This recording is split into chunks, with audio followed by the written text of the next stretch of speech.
ክቡራትና ክቡራን ተመልካቾቻችን የምትከታተሉት የፕሮግራም የኢሃደግን 20 የአገዛዝ ዓመታት የምንመረምርበት ፕሮግራም ነው። በዛሬው ፕሮግራማችን ላይ የሚያወያዩን አቶ አበበ ገላውና አቶ ሲሳይ አጌና ናቸው። አሁን ወደ አቶ ሲሳይ ልሄድና አቶ ሲሳይ አበበ ባለው ላይ የምትጨምርበት ካለ ድል ልስጥህ። በአንጻሩ ሁለት ነገሮች ልጥቀስ። አንደኛ የኢሃደግ ደጋፊዎች ቢኖሩ 20 ዓመት አንድን ሀገር ለማሳደግ በቂ አይደለም። የሚያስፈልጉት ለሚቀጥለው እመርታ ለሚያመጣው ኢንፍራስትራክቸር መዘርጋት፣ የኃይል ማመንጫ ግንባታዎች በሚመስሉ ናቸው። መንገድ በመስራት ትምህርት በማሻሻል ዩኒቨርሲቲዎች ከ20 በላይ ከፍተናል። ድሮ ያን ያህል አልነበረም። መንገድ በብዙ ሺህ የሚቆጠር ኪሎ ሜትር ጠርገናል። ክሊኒኮች፣ ሆስፒታሎች ሰርተናል ይላሉ። እና አንተ ጋዜጠኛ እንደመሆኑ መጠን እነዚህን አሃዞች ታውቃለህ? እንዴት ነው የምታየው? አበበ ያነሳውን ነገር ነው እንግዲህ ምናልባት መልሶ እንትን ማለት የሚቻለው ኢትዮጵያ ውስጥ አቶ ግዛው እንዳልከው ልክ ነው። በ20 ዓመት ጊዜ ውስጥ ኢትዮጵያን ሕዝብ ሁሉ ፍላጎት የሚያሳካ ስራ ማንም መስራት አይችልም። በተለይም ደህንነት የሰፈነባት ሀገር ነች፣ ጥያቄ የለውም። ግን እነዚሁ ሰዎች መመለስ ያለባቸው ነገር ከነበረበት ሰው ቢያንስ የተወሰነ እርምጃ መሄድ እኮ አለበት። ኢትዮጵያ ሕዝብ እኮ ወደ ኋላ ነው እየተመለሰ ያለው።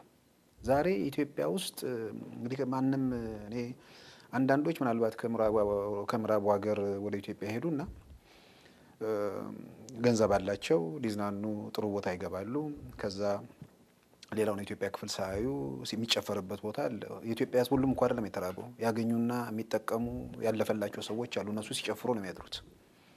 ትልልቅ ሆቴሎች ውስጥ እነሱ ይታያሉ። ከነዚህ ጋር አሳልፈው ከነዚህ ጋር ቆይተው ይመጡና ኢትዮጵያ ውስጥ ስላለው እውነታ የማይገነዘቡ ሰዎች ናቸው። ኢትዮጵያ ውስጥ ግን በየትኛው መመዘኛ ብንሄድ የዛሬ 20 ዓመት ኢህአዴግ ሲመጣ አብዛኛውን የኢትዮጵያን ሕዝብ ቅርብ ያለው የከተማውንም የአዲስ አበባንም ሕዝብ እንትን ማለት ይቻላል። ማንም እኔ አሁን እዚህ ውጭ ሀገር ያለ ሰው ቀላል ነገር ማድረግ ያለበት አዲስ አበባ ሄዱና አዲስ አበባ አድጋለች ይላሉ። ምንድነው ሲባል አድጋለች፣ በጣም አድጋለች፣ ተለውጣለች። እሺ ጎረቤትስ እንዴት ነው ተብሎ ሲጠይቅ አይ እሱማ አይነሳ። ትላንት በጣም የተከበሩ በአካባቢያችን በጎረቤታችን የተከበሩ ሰዎች ዛሬ በቃ እኔ ከአሜሪካ ከአውሮፓ ስለሄድኩኝ እጄን ማየት ጀመሩ። መለኪያው ፎቅ ነው ወይ ነው? በእያንዳንዱ ህይወት በእያንዳንዱ ኑሮ ላይ ያመጣው ለውጥ አለው። ይሄ ኢኮኖሚ፣ ይሄ እድገት ነው አንዱ መነሳት ያለበት ነገር። በሌላ በኩል ደግሞ ስለ ህንጻዎቹም የሚነሳውን ነገር እንደው በዚሁ አጋጣሚ እንደው እንትን ለማለት በቅንነት የሚነሱ ነገሮች አሉ ስለ ህንጻዎች።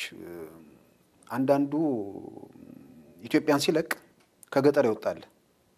ምክንያቱም የክፍለ ሀገር ከተሞችን የማያውቁ ሰዎች አሉ። ኢትዮጵያን ሲለቁ ከክፍለ ሀገር ከተሞች ከኢትዮጵያ ይወጣሉ። ስለ ኢትዮጵያ ሲሳል የነበረው ነገር ጨለማ ነው። እነዚህ ሰዎች ጥቂት ቆርቆሮ ቤት ነው የሚያውቁት የነበሩበት ከተማ ውስጥ። ልክ ምዕራብ ዓለም ቆይተው ከ10ም ከ20ም ዓመት በኋላ ኢትዮጵያ ሲገቡ ከኤርፖርቱ ጀምሮ ይደነቃሉ። ይሄ የፖለቲካ አቋም አይደለም፣ እውነት ነው። ውስጣቸው የሳሏት ኢትዮጵያና በተጨባጭ ያለችው ኢትዮጵያ ተለያየች ነች። ተአምር አይደለም። እርግቶች ይታያሉ፣ ጥያቄ የለውም። ፎቆች እየተገነቡ ነው፣ ግልጽ ነው።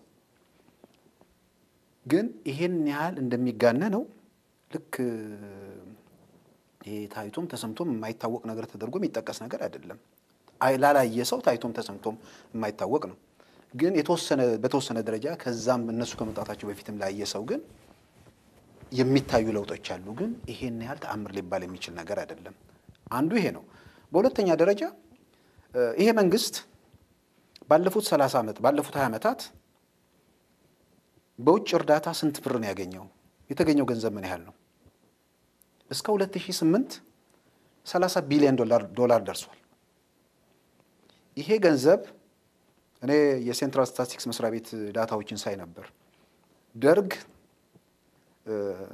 ራሳቸውን ከደርግ ጋር ሲያነጻጽሩ ነው የሚገርም ነገር ነው። ደርግ እድሜ ልኩን ስልጣን ላይ ቆይቶ በእርዳታ ያገኘው ገንዘብ ጠቅላላ ድምር ኢህአዴግ በ2008 ያገኘውን አያክልም። አንድ ነገር ላንሳብ ተሰሰይ እርዳታ ነው ያልከው። በአንጻሩ ደግሞ ከዚህ ውጪ የሚኖሩ ኢትዮጵያውያን የሚልኩት በሬሚታንስ የሚገባው ደግሞ አለ በቢሊዮን ወደ 3 ቢሊዮን ዶላር ደርሷል እሱም ደግሞ በአመት እና እንግዲህ እስከ 2008 የነበረውን 30 ቢሊዮን ደግሞ አሁን ባለፉት 2009 እና 10 ይሄ ገንዘብ በጣም አድጎ ወደ 36 37 ቢሊዮን አካባቢ ደርሷል ከነዚህ ዓለም አቀፍ ለጋሾች እንትን የተገኘ ዳታ ነው ይሄንን ገንዘብ ወደ ብር ብንመታው ወደ 500 ቢሊዮን ብር አካባቢ ነው ኢህአዴግ በጣም የሚኩራራበት የኃይል ማመንጫዎችና መንገዶች ናቸው የተሰሩትን የኃይል ማመንጫዎች ጊቤ 2 ጊቤ 3 ገና በሂደት ላይ ነው ያለው ተከዜ ያለ እንዲህ ምን የሚጠቀሱ ኃይል ማመንጫዎች አሉ ተሰርተዋል በመንገድና በኃይል ማመንጫ ያወጡትን ጠቅላላ እኔ ለስራዬ ብዬ የተወሰነ ነገር በደንብ ዳታ ሰብስቤ እንትን አይቻለሁ የተገኘው ገንዘብ ከ500 ቢሊዮን ብር በላይ ነው ወደ ኢትዮጵያ ብር ስንመጥለው የተሰራው ስራ ደግሞ 100 ቢሊዮን ብር አይሞላም በኃይል ማመንጫም በመንገድም በመንገድ ከ46 47 ቢሊዮን ብር አካባቢ ነው የወጣው በኃይል ማመንጫ ወደ 50 ቢሊዮን አካባቢ ይደርሳል እዚህ ላይ እንደገና ደግሞ አሁን በጣም ትልቅ ተብሎ የሚጠቀሰው የዚህ በጣም በእውነትም ጥሩ መንገድ የምንለው የጎተራው ኮንፊውዥን ሮድ የሚሉት በጣም የከተማውን ውበት የጨመረ ነው 100% በቻይና መንግስት ወጪ ነው የተሰራው ኢህአዴግ ግን በ2002 ምርጫ ፖስተር ላይ ለጥፎታል ግብር ስትከፍሉ እንደዚህ አይነት መንገድ ይሰራል ነው የሚለው ኦኬ በኢህአዴግ ጊዜ ነው የተሰራው ይለጥፈው ግን በግብር የተሰራ ገንዘብ አይደለም ለቻይና መንግስትም ምስጋና ማቅረብ ያስፈልጋል ሌላው ትልቁ ስኬት ተደርጎ የሚታየው የአባይ ድልድይ ነው እሱንም 100% የጃፓን መንግስት ነው የሰራው እኔ እንደ አንድ ኢትዮጵያዊ በቅንነት የሚመለከት ሰው 37 አካባቢ ቢሊዮን ዶላር ያገኘ መንግስት የሰራቸው ስራዎች 100 ቢሊዮን ብር የማይደርሱ ከሆነ የቀረው ገንዘብ የት ገባ ነው ይሄ ደግሞ ቀጥታ ታክስና በግብር የሚገኘውን ገንዘብ አይጨምርም በታክስና በግብር የሚገኘው ገንዘብ ደግሞ አሁን ሰዓት በጣም ከፍተኛ ደረጃ ንሯል ሄዷል አድጓል ለምን ከነጻ ኢኮኖሚ ስርዓት አንፃር ለምሳሌ ባለፈው በዚህ በ2002 ላይ በ2002 35 ቢሊዮን ዶላር 35 ቢሊዮን ብር ደርሷል በግብር የሚሰበሰበው ገንዘብ በ2003 እስከ 50 ቢሊዮን እንገባለን እየተባለ ነው እና ይሄን ሁሉ ገንዘብ እኔ ማንንም ጤነኛ የሆነ ሰው እኔ ከምረ ነው በቅንነት የኢህአዴግ ደጋፊ ነን የሚሉ ሰዎች በቅንነት የሚደግፉ ማለት ነው ይሄ በጥቅም የሚደግፉት በጥቅም ነው የሚደግፉት እነሱ መቼም አይለወጡም እና እነዚህ ገንዘቦች ይሄ ኢትዮጵያን በጣም ሊለውጣት እውነትም ተአምር ልናይችበት የምንችለውን ገንዘብ የት እየገባ ነው ብሎ ነው መጠየቅ ያለባቸው እንደውም በቅርቡ የወጣ ዳታ ከ8.2 ቢሊዮን ዶላር በላይ ኢትዮጵያ ገንዘብ በህገ ወጥ መንገድ ከኢትዮጵያ ወጥቷል ነው እስኪ በዚህ ላይ አንድ ጥያቄ ልጠይቅ ሁለት ጥያቄ ልጠይቅና ለሁለታችሁ ምድል ሰጣለሁ ካንተ ልጀምር አንዱ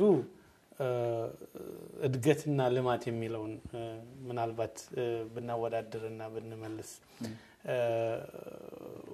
ሁለተኛው ሜቢ ያንደኛው ጥያቄ ጋር ለምሳሌ ሳውዲ አረቢያ ውስጥ መንገዶች አሉ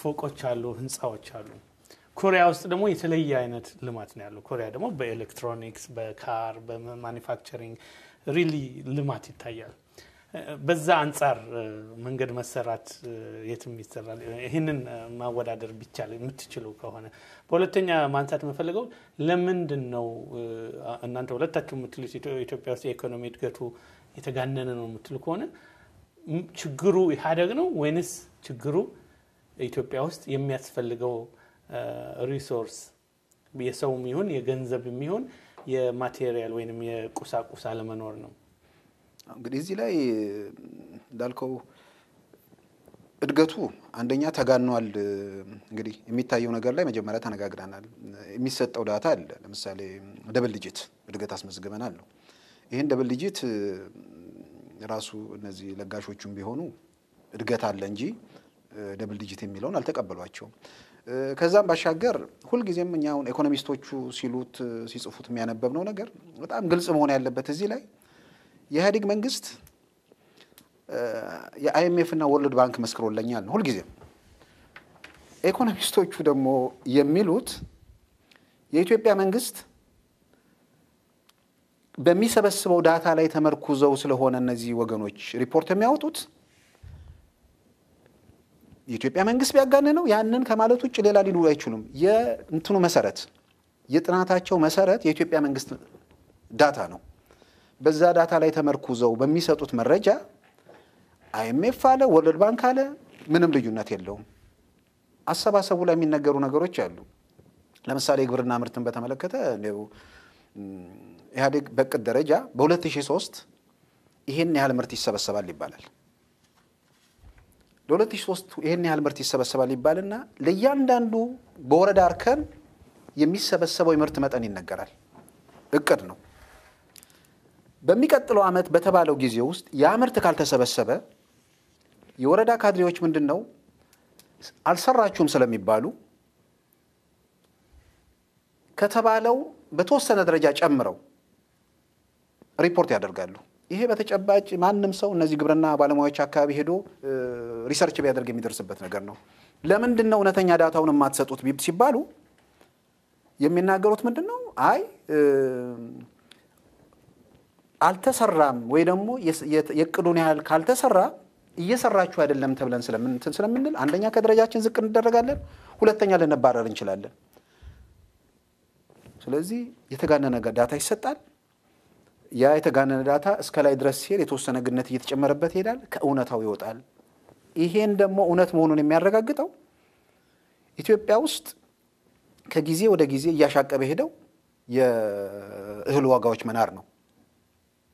የፍላጎት ምንድነው ምርቱ በተገቢው መጠን እንደሚባለው በተባለው መጠን እድገት ቢኖር ኖሮ ይሄን ያህል የዋጋ ንረትና ብዙ ገንዘብ ጥቂት ሸቀጥ የሚያሳድድበት ሁኔታም ሊኖር አይባል ተገባ ነበር። እና ስለዚህ ኢትዮጵያ እድገት ቢኖር ከምሬ ነው ምለው ምናልባትም ከናቶ መለስም በላይ ሌላው ኢትዮጵያ ህዝብ ከምር ይመኘዋል። ለምን ማንም እኔ አሁን በዚህም ያሉ ሰዎች ለኢትዮጵያ የተሻለ ማንም ሰው ደግሞ በኢትዮጵያ ድህነት ላይ ኢትዮጵያ በመጎሳቀሏ የሚደሰት ኢትዮጵያ ያለ ብያለሁ። መቼም እዚህ ላይ ለፕሮፓጋንዳ ፍጆታ ተብሎ እድገቱን ትክክል አይደለም ብሎ የሚነሳውን ሰው ሌላ እንደ ኢትዮጵያ ጠላት እንደ ኢትዮጵያ ጥቅም እንዳልቆም አድርጎ የሚደረገው ወንጀላ የትም የሚያደርስ ነገር አይደለም። ሌላ እድገት ሲነሳ አንድ መሰረታዊ የሆነ ነገር ብዙ ጊዜ ይረሳል። ይሄም የሚረሳው ነገር ምንድነው? እድገት ዴቨሎፕመንት በመጀመሪያ ደረጃ ዓላማው የዜጎችን ኑሮ ማሻሻል ነው። የዜጎችን ኑሮ ማሻሻል ብቻ ሳይሆን በሀገራቸው ላይ ሰው ሆነው እንዲኖሩ ማስቻል አለበት። እድገት ሲኖር በመጀመሪያ ደረጃ የሰው ልጅ ፕሮብሌምን ሶልቭ ማድረግ አለበት። ያሉትን ችግሮች መቅረፍ መቻል አለበት። ችግሩን የማይቀርፍ አገር አደኩም ቢል መሳለቂያ ነው ብዙ ጊዜ የሚሆነው። በእኛ ሀገር ውስጥ በምታይበት ጊዜ ከፍተኛ የሆነ እጅግ መጠነ ሰፊ የሆነ በእንግሊዘኛው አብጀክት ፖቨርቲ ከድህነት በታች የሆነ ነው አብዛኛው ኢትዮጵያ ህዝብ። የነፍስ ወከፍ ገቢውም እጅግ አነስተኛ ነው። በልቶ ማደር ብርቅ የሆነበት አገር ነው። ከዛ በላይ ደግሞ ያለው ስርዓት የኢትዮጵያን ህዝብ ኑሮ ለማሻሻል ነው እንግዲህ እድገት ካለ መኖር የሚገባው።